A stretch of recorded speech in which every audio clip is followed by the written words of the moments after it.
Hello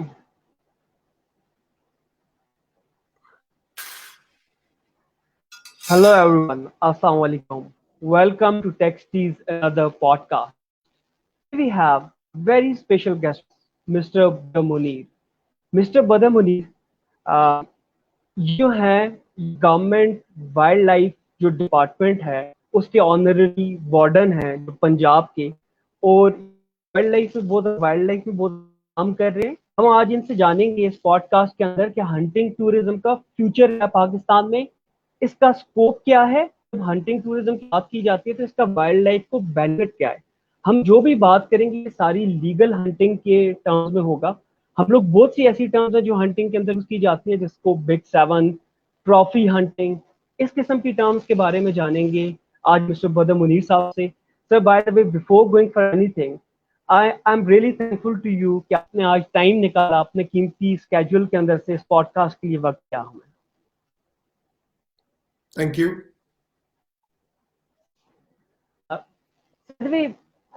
mister बदर Munir sir, आप जब आपकी बात की जाती है तो आप ऑनररी वार्डन भी हैं, आपका एक बिजनेस कैरियर भी है, आप सीईओ हैं उसके सीजन कोला के, आपकी एक फैमिली हिस्ट्री भी है जब बिजनेस की बात की जाती है।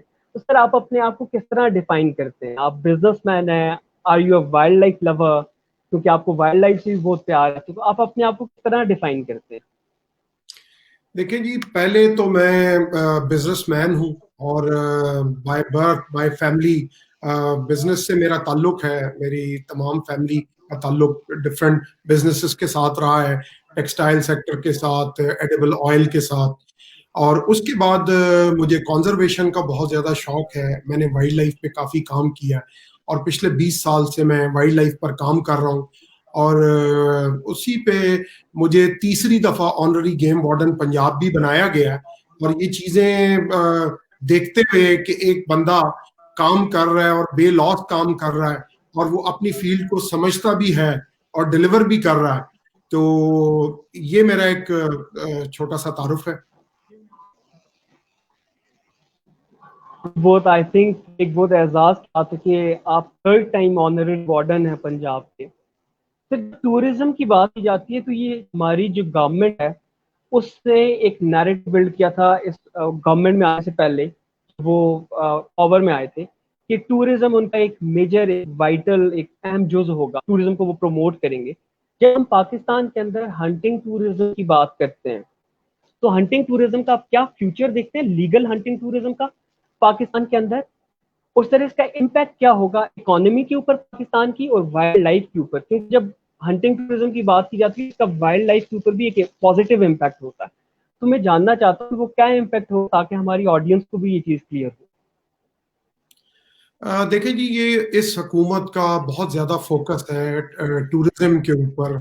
और मैं समझता हूँ कि trophy hunting, community based organisations और पाकिस्तान का सॉफ्ट इमेज, इन इन तमाम चीज़ों से पाकिस्तान को बहुत फर्क पड़ता है। और आप जो ट्रॉफी हंटिंग वगैरह करवाते हैं उससे आपके मुल्क में फॉरेनर्स आते हैं, फॉरेन करेंसी आपके मुल्क में आती है। प्लस ये कि जब वो यहाँ से वापस जाते हैं तो वो पाकिस्तान का एक सॉफ्ट इमेज लेके जाते हैं, जो कि हम पिछले सालों में बहुत मुश्किल वक्त हम पर गुजरा है। और आपको पता है कि बेशुमार शहादतें भी हुई और हम हालत जंग में रहे और हमारे ऊपर बड़े लेबल्स लगे रहे कि पाकिस्तान जो है वो एक सेफ मुल्क नहीं है और वो दहशतगर्दी को सपोर्ट करता है।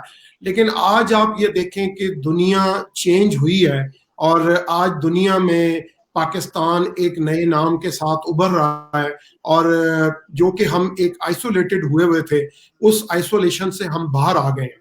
तो हमारे पीएम का विजन है इसके ऊपर बहुत क्लियर है, टूरिज्म के ऊपर। और टूरिज्म बहुत बड़ी इंडस्ट्री बन सकता है पाकिस्तान में।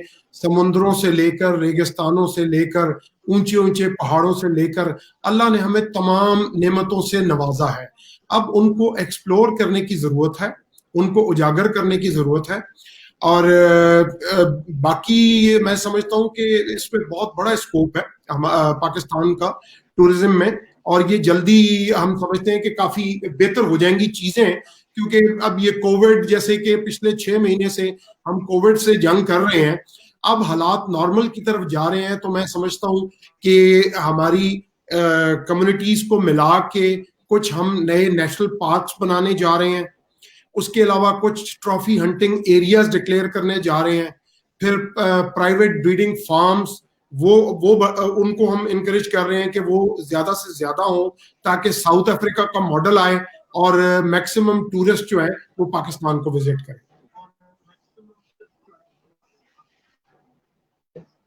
सर ये तो बहुत अच्छी बात है कि और वाइल्ड लाइफ पार्क्स होंगे और अपॉर्चुनिटीज आएंगी रेवेन्यू जनरेशन की। और वैसे भी पाकिस्तान एक हेवन है अगर टूरिज्म की बात की जाए। हमारे पास किसी चीज किसी रिसोर्सेज की किसी तरह के रिसोर्सेज की कमी नहीं है। तो सर आगे फर्दर क्वेश्चन की तरफ जाने से पहले कुछ टर्म्स हैं जो हंटिंग टूरिज्म में यूज की जाती हैं, ट्रॉफी हंटिंग और लीगल हंटिंग। मैं चाहता हूँ कि ये आप थोड़ा सा बताएं कि ट्रॉफी हंटिंग होता क्या है, लीगल हंटिंग क्या चीज होती है। देखिए जी, ट्रॉफी हंटिंग और लीगल हंटिंग को जानना बहुत जरूरी है। और इस दो दो सवालों को लेकर बहुत सी गलत टर्म्स इस्तेमाल की जाती हैं। जो लीगल हंटिंग है उसका मतलब है कि कानूनी शिकार, जो हुकूमत आपको इजाजत दे कि आप इस जानवर का या इस परिंदे का शिकार कर सकते हैं, और वो इस तादाद में है कि वो थ्रेटन नहीं है।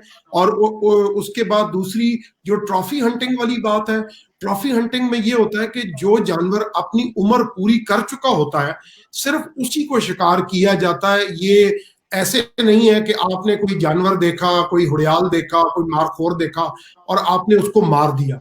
आप उसको सिलेक्ट करते हैं और देखते हैं कि वो अपनी एज के आखिरी हिस्से में है। आपके साथ लोकल प्रोविंस के वाइल्ड लाइफ डिपार्टमेंट के लोग होते हैं, एक्सपर्ट्स होते हैं, फिर उस कम्युनिटी के लोग होते हैं जो आपको बताते हैं कि जी ये जानवर बड़ा है और ये 6 महीने में या साल में ये मर जाएगा।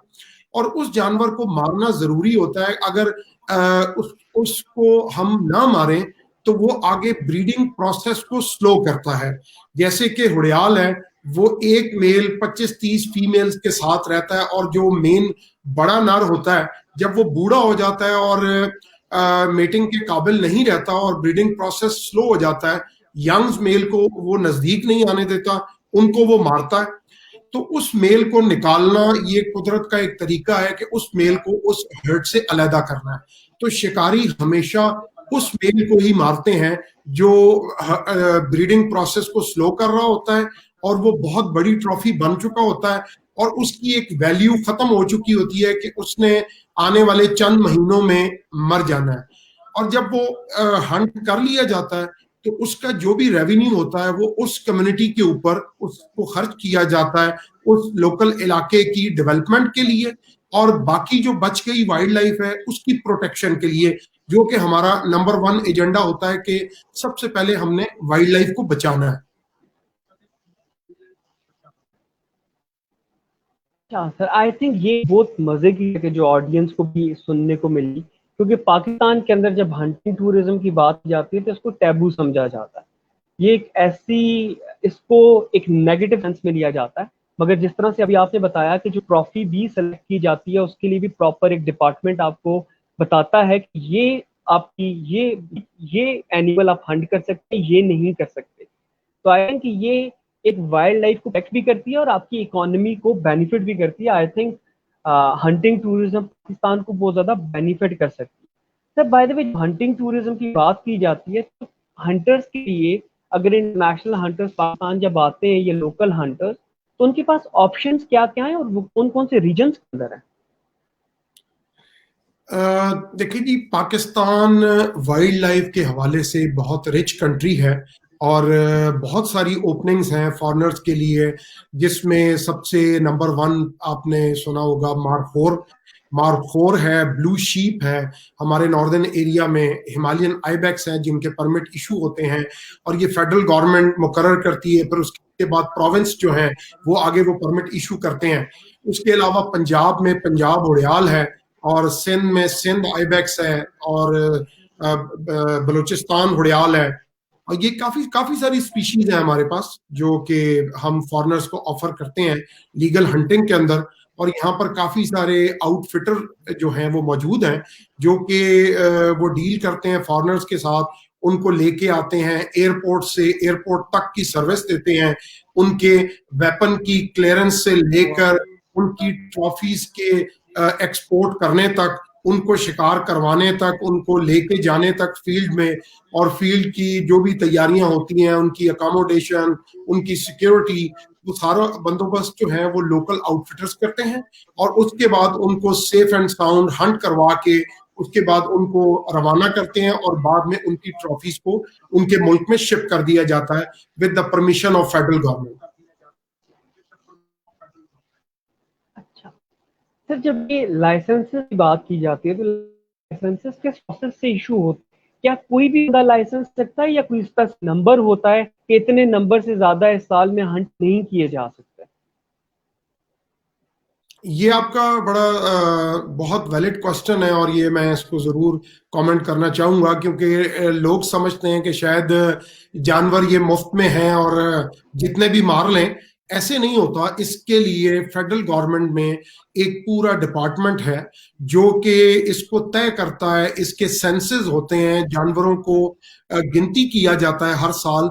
उसके बाद उसमें ट्रॉफी मेल्स को एज्यूम किया जाता है कि जी इसमें कितने ट्रॉफी मेल्स हैं, और उसमें भी बहुत कम नंबर्स होते हैं जो अलॉट किए जाते हैं। जिस तरह के पूरे पंजाब सॉल्ट रेंज के घड़ियाल के सिर्फ 12 परमिट हैं और काला बाग के 4 परमिट हैं एक साल के? साल के, पूरे साल के। और सर ये एनुअल परमिट्स हैं या? अच्छा, एनुअल परमिट है, ये साल में एक दफा दिए जाते हैं।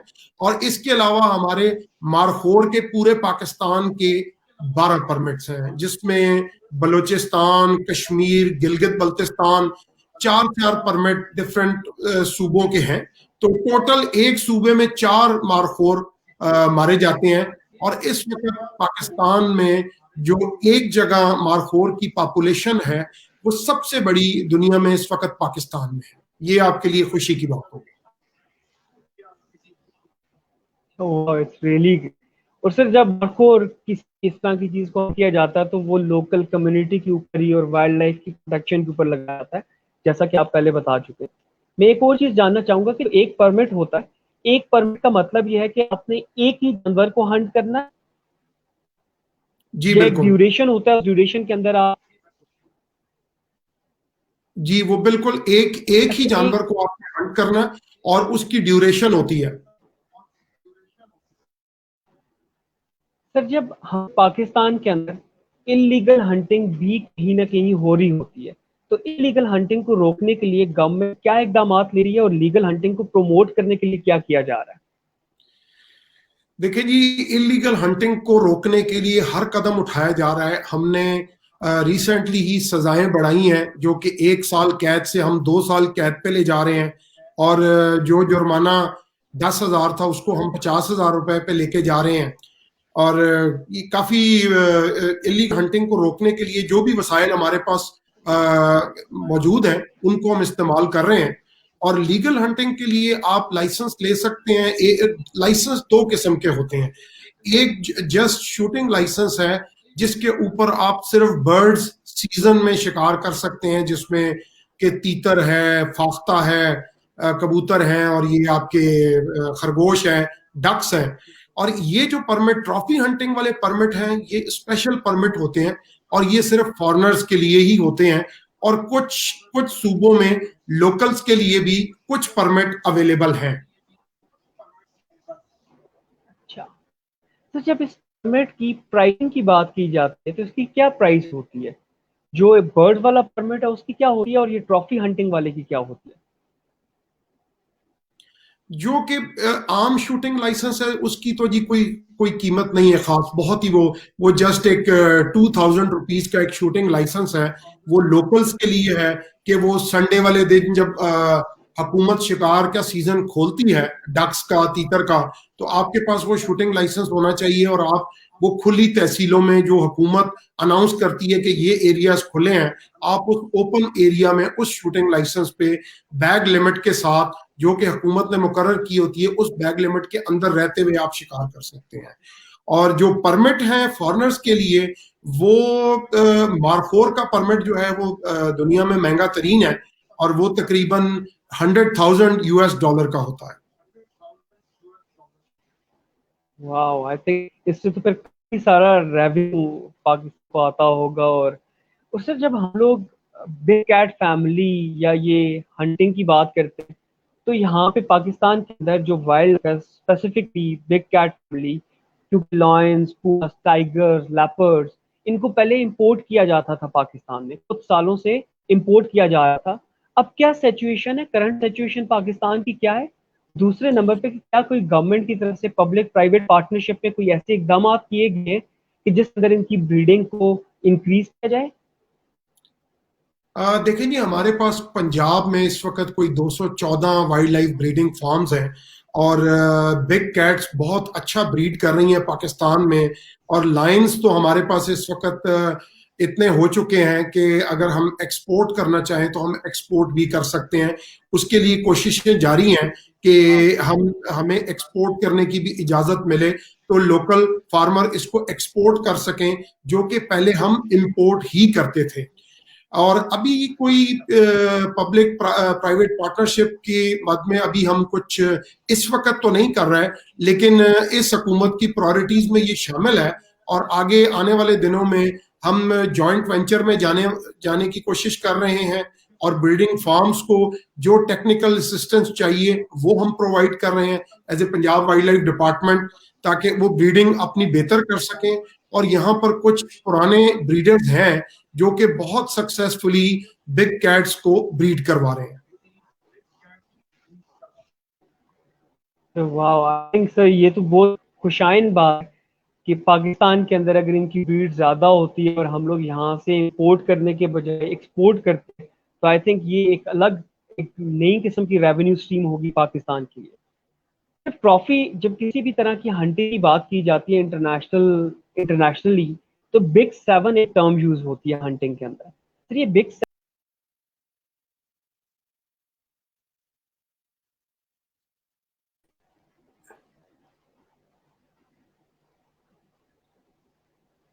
जी जी सर, हेलो, आपको जी जी। मेरी आवाज आ रही है?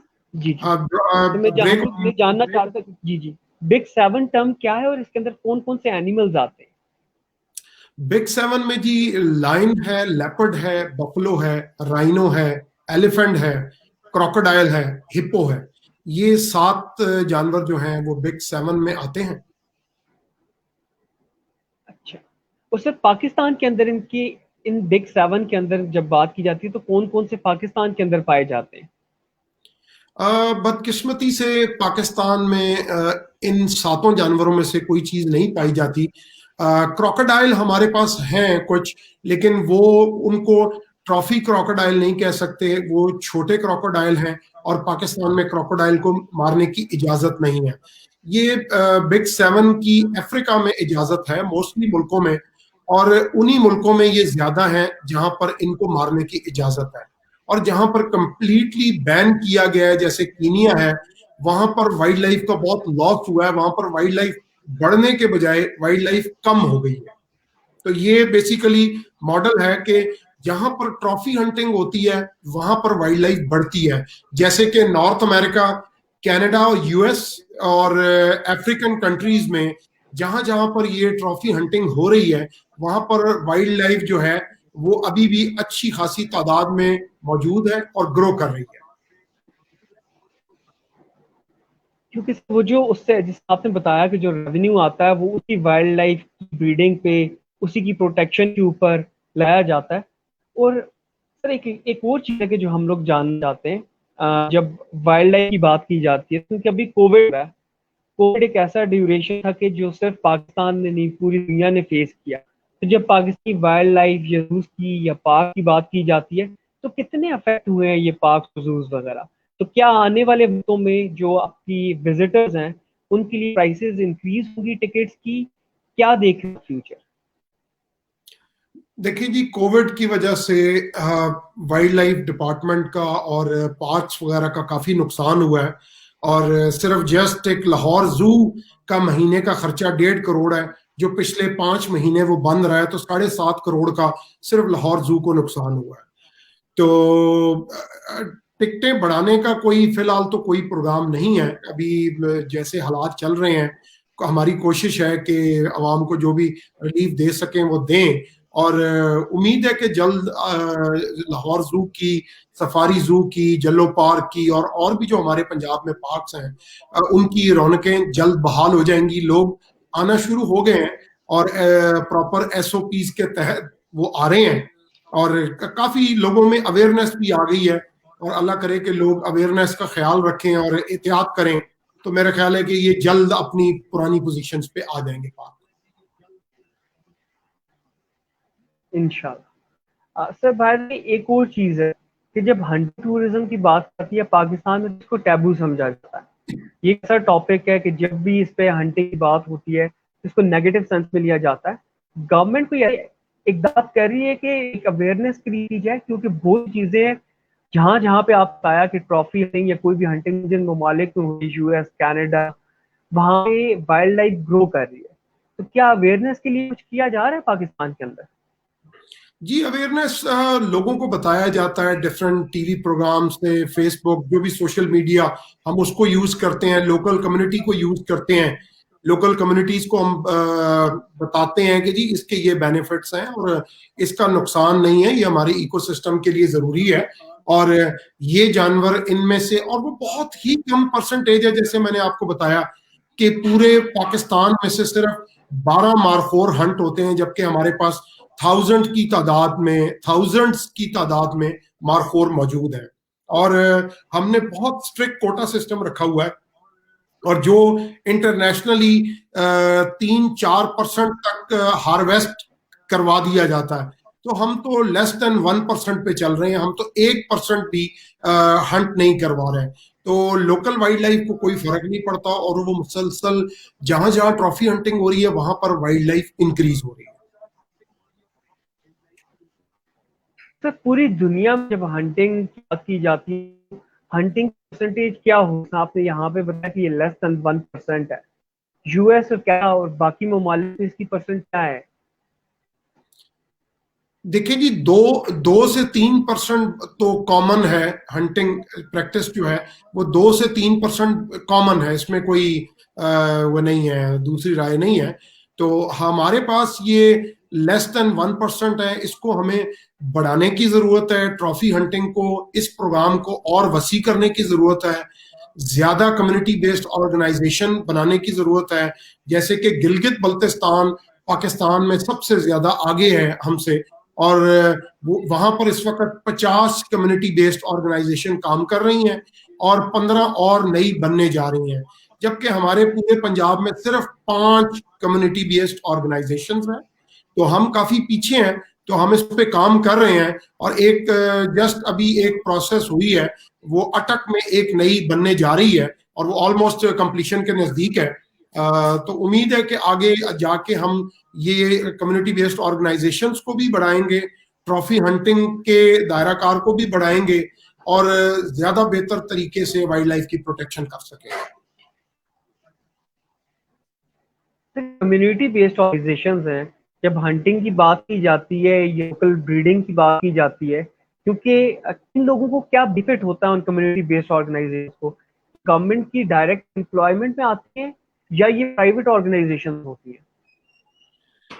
ये प्राइवेट ऑर्गेनाइजेशंस होती हैं, इनको मॉनिटर हुकूमत कर रही होती है, और ये उस लोकल एरिया में जॉब्स क्रिएट करते हैं, और वहीं के लोगों को कम्युनिटी वॉचर बनाते हैं, उनको सैलरीज देते हैं।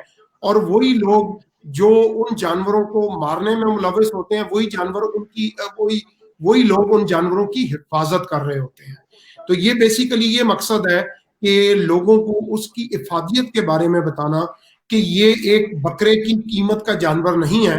आप बकरा बाजार से खरीद के उसका गोश्त खा लें, ना कि एक घड़ियाल को मारें, या ना कि एक मारखोर को जिसकी कीमत $1 लाख है, और उसका गोश्त बकरे से अच्छा नहीं है, बदबूदार गोश्त है उसका, लेकिन लोग वो उसको बेदर्दी से मार देते हैं, उसकी वैल्यू को, उसकी कीमत को, उसकी अहमियत को नहीं समझते। तो ये लोगों को हम अवेयर करते हैं कि जी इस जानवर की बहुत वैल्यू है और इसको मत मारें, इसको बढ़ने दें, और आप इस सिस्टम में हमारे साथ आए और आप प्रोटेक्शन करें और तनख्वाह लें। तो ये बड़ा अच्छा मॉडल है और बड़ा कामयाबी से जारी है। आई थिंक ये तो एक पॉजिटिव चीज है, लोकल लोगों को उन्हीं के गांव में, उन्हीं की विलेजेस के अंदर ये तो जॉब क्रिएशन हो रही है। आई थिंक इससे बेहतर और सोशल इम्पैक्ट क्या होगा। फिर एक और चीज मैं जानना चाहूंगा कि जब एंटरप्रेन्योर बात की जाती है, जो आजकल यूथ है वो बहुत चार्ज है और वो कोई बिजनेस करना चाहती है, तो ये जो फील्ड है वाइल्ड लाइफ, इसके अंदर क्या प्राइवेट यूथ के पास कोई अपॉर्चुनिटीज हैं कि वो कोई बिजनेस जनरेट कर सके, कोई अपने प्राइवेट फॉर्म्स बना सके अपने ही विलेजेस के अंदर और बिल्डिंग को इंक्रीज करके उनको सेल किया जा सके? कोई ऐसी अपॉर्चुनिटीज हैं यूथ के लिए फील्ड के अंदर? बिल्कुल जी, बिल्कुल हैं। और यूथ को मैं कहूंगा कि वो प्राइवेट ब्रीडिंग फार्म्स बनाएं और वो पंजाब वाइल्ड लाइफ डिपार्टमेंट से उसका इजाजतनामा हासिल करें। वो लाइसेंस इशू करते हैं, एवरी ईयर वो रिन्यू होता है, और आप डिफरेंट उसमें पैरट्स की ब्रीडिंग कर सकते हैं, आप ये क्वेल्स की कर सकते हैं, आप फेजेंट्स की कर सकते हैं, पीकॉक वगैरह की कर सकते हैं। और ये छोटे लेवल पे हैं। अगर आप इसको और बड़ा करना चाहते हैं तो आप एनिमल्स में hog deer, black buck, chinkara, nilgai, तो इस पे कोई पाबंदी नहीं है। और जैसे कि मैंने पहले आपको बताया कि 214 ब्रीडिंग फार्म्स जो हैं इस वक्त पंजाब में काम कर रहे हैं और वो काफी हेल्प कर रहे हैं, वाइल्ड लाइफ को बढ़ाने में मदद कर रहे हैं। जो वाइल्ड लाइफ जंगलों में खत्म होती जा रही थी वो उन्होंने बड़े अच्छे तरीके से ब्रीड करवाई है। और जब सरप्लस स्टॉक हमारे ब्रीडिंग फार्म्स में से होगा तो हम उनको दोबारा वापस रीइंट्रोड्यूस करेंगे उनके उनके नेचुरल हैबिटाट में, जहां से वो एक्सटेंट हो चुके हैं या इन डेंजर में हैं, उनको दोबारा हम वापस वहां पर छोड़ेंगे। तो यूथ के लिए बड़ी गुंजाइश है जी, यूथ इसमें आए और ये बड़ा अच्छा काम है और ब्रीडिंग करें, नेकी का काम है। आई थिंक तो बहुत एक पॉजिटिव है कि यूथ के पास इस फील्ड के अंदर भी बहुत सी अपॉर्चुनिटी है। और दूसरा साथ में ये एक सोशल कॉज भी है कि अगर वो ब्रीडिंग, जिस तरह आपने बताया कि एक लिमिट से ऊपर जब जाती है तो उनको, आप उनका जो एक्चुअल हैबिटेट है वहां पे उसको दोबारा रीइंट्रोड्यूस कर सकते हैं। तो वहां पे जो हमारे वाइल्ड्स के अंदर, जो जंगल के अंदर जो एनिमल्स हैं, वहां पे भी वो इंक्रीज करेंगे। सर मैं थोड़ा सा जानना चाहूंगा कि लाहौर सफारी पार्क के बारे में, कि जो लाहौर का सफारी पार्क है ये पंजाब का पहला सफारी पार्क है। इसके अंदर क्या क्या विजिटर्स के लिए अपॉर्चुनिटीज हैं, क्या क्या ऑप्शंस हैं, वो जब विजिट करते हैं तो क्या क्या देखने को उनको मिलता है?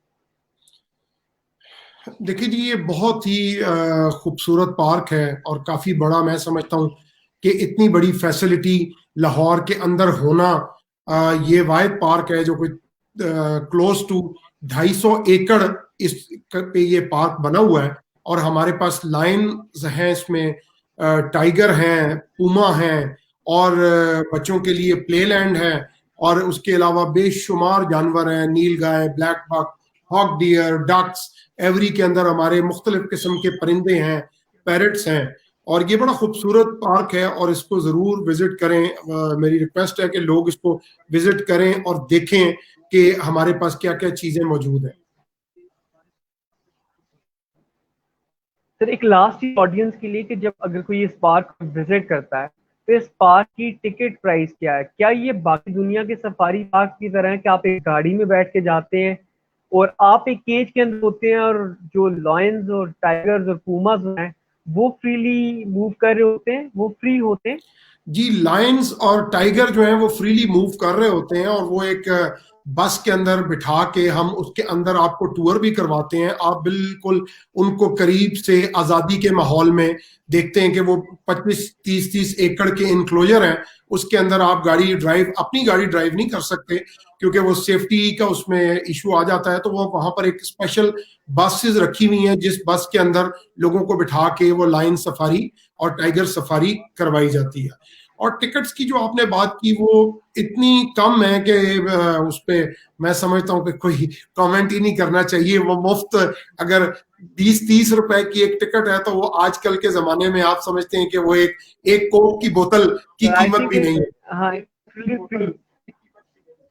बिल्कुल ऐसा ही है सर। आई थिंक अगर 20-30 रुपीज में पाकिस्तान की लोगों के लिए इस तरह की पॉजिटिव अपॉर्चुनिटी क्रिएट की गई है, आई थिंक इससे बढ़कर क्या चीज होगी कि आपके पास बहुत सी पॉजिटिव एक्टिविटीज करने को है, जिसके अंदर स्पेशली जो लोग लाहौर में रह रहे हैं या लाहौर को विजिट करने जाते हैं, क्योंकि लाहौर के अंदर टूरिज्म भी बहुत ज्यादा होता है, तो वहां पे ये लोग जाके विजिट करेंगे तो ये लोग बहुत ज्यादा एंजॉय करेंगे, क्योंकि हम लोगों ने ये चीज नॉर्मली इंटरनेशनल बाहर के मुल्कों में देखी है या मूवीज वगैरह में देखी हुई है, तो आई थिंक अब आपको लाहौर में भी देखने को मिलेगी। आप लोग जरूर विजिट करें उसको। और sir I think by the way it was really nice discussion with you. Thank you so much again once again कि आपने अपने कीमती स्केड्यूल से वक्त निकाला इस पॉडकास्ट के लिए। Thank you very much. Allah Hafiz. Okay sir, Allah Hafiz. For the audience, we will be back with another podcast very soon, inshallah.